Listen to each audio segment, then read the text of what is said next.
All right, let's take a look at number 12 from the review. In this one, they give us that M and N are parallel, so we'll go ahead and mark that on here. All right, then they say find X. All right, so we have parallel lines, and it looks like we have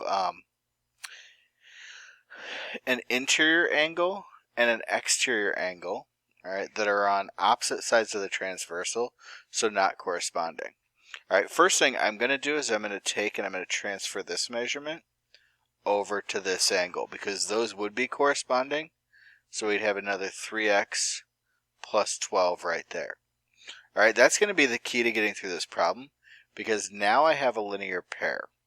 All right, and I know in a linear pair, the sum is 180. So if I add those two together, I can set it equal to 180, which is going to allow me to solve for x.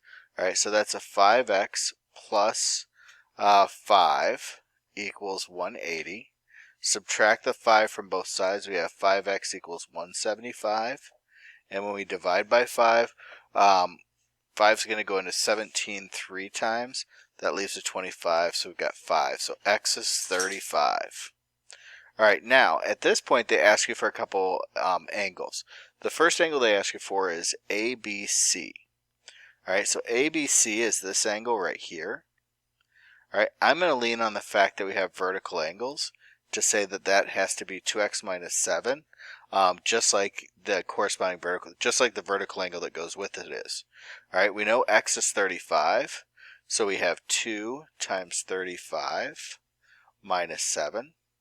All right, that's going to be 70 minus 7, or 63 degrees. All right, the next is CBD.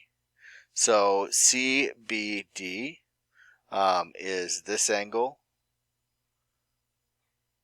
right in here that we just marked with 2 arcs there.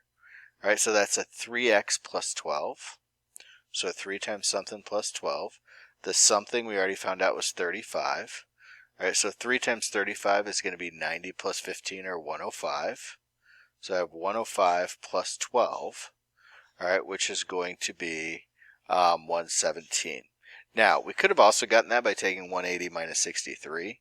Really, either way works. All right, hope that helped.